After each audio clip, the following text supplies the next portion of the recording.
I want to begin tonight with the issue that voters repeatedly say is their #1 issue, and that is the economy and the cost of living in this country. Vice President Harris, you and President Trump were elected 4 years ago, and your opponent on the stage here tonight often asks his supporters, are you better off than you were 4 years ago? When it comes to the economy, do you believe Americans are better off than they were 4 years ago?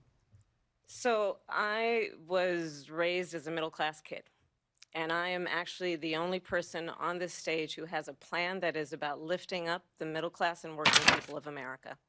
I believe in the ambition, the aspirations, the dreams of the American people. And that is why I imagine and have actually a plan to build what I call an opportunity economy. Because here's the thing.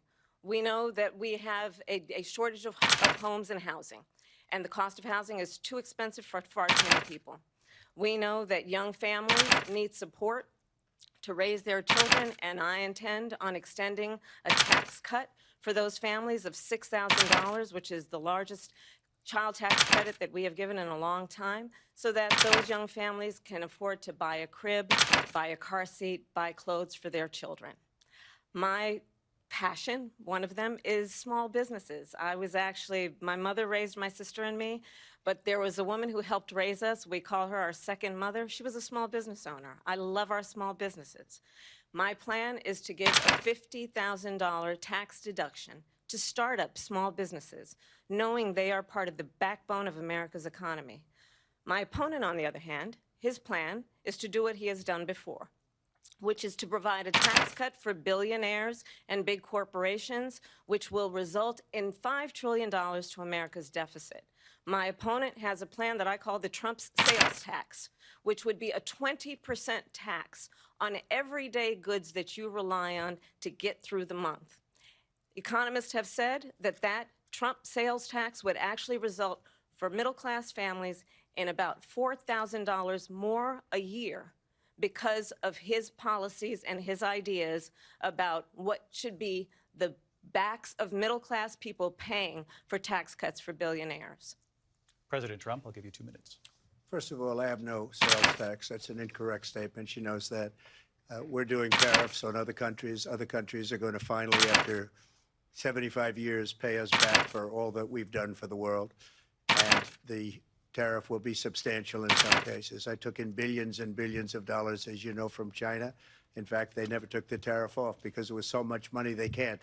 It would totally destroy everything that they've set out to do.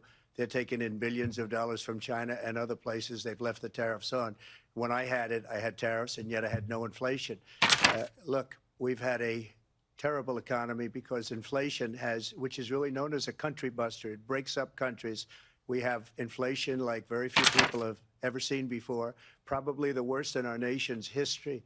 We were at 21%, but that's being generous because many things are 50, 60, 70, and 80% higher than they were just a few years ago. This has been a disaster for people, for the middle class, but for every class. On top of that, we have millions of people pouring into our country from prisons and jails, from mental institutions and insane asylums, and they're coming in and they're taking jobs that are occupied right now by African Americans and Hispanics, and also unions. Unions are going to be affected very soon. And you see what's happening. You see what's happening with towns throughout the United States. You look at Springfield, Ohio. You look at Aurora in Colorado. They are taking over the towns. They're taking over buildings. They're going in violently.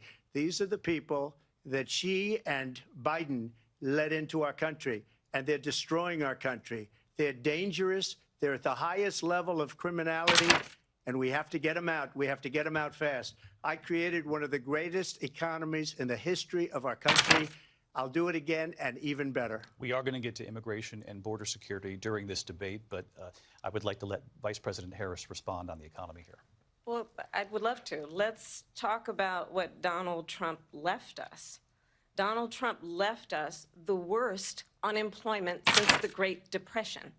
Donald Trump left us the worst public health epidemic in a century. Donald Trump left us the worst attack on our democracy since the Civil War.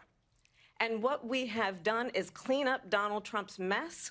What we have done and what I intend to do is build on what we know are the aspirations and the hopes of the American people. But I'm going to tell you all in this debate tonight, You're going to hear from the same old tired playbook, a bunch of lies, grievances, and name-calling. What you're going to hear tonight is a detailed and dangerous plan called Project 2025 that the former president intends on implementing if he were elected again. I believe very strongly that the American people want a president who understands the importance of bringing us together, knowing we have so much more in common than what separates us. And I pledge to you to be a president for all Americans. President Trump will give you a minute here to respond. Number one, I have nothing to do, as you know, and as she knows better than anyone, I have nothing to do with Project 2025.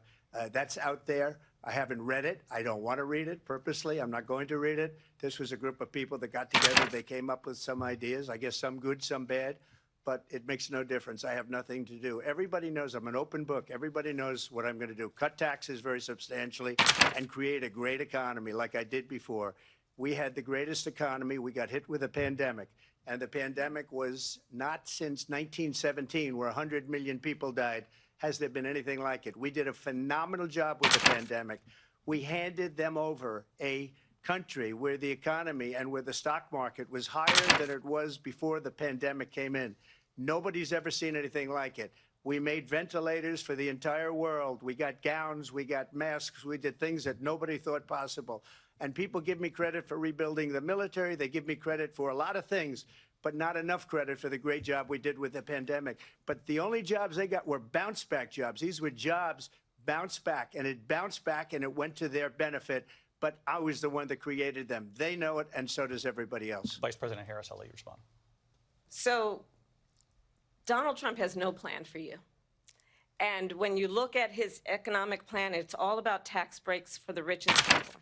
I am offering what I describe as an opportunity economy, and the best economists in our country, if not the world, have reviewed our relative plans for the future of America. What Goldman Sachs has said is that Donald Trump's plan would make the economy worse, mine would strengthen the economy. What the Wharton School has said is Donald Trump's plan would actually explode the deficit. 16 Nobel laureates have described his economic plan as something that would increase inflation and by the middle of next year would invite a recession. You just have to look at where we are and where we stand on the issues. And I'd invite you to know that Donald Trump actually has no plan for you because he is more interested in defending himself than he is in looking out for you. That's just a soundbite. They gave her that to say.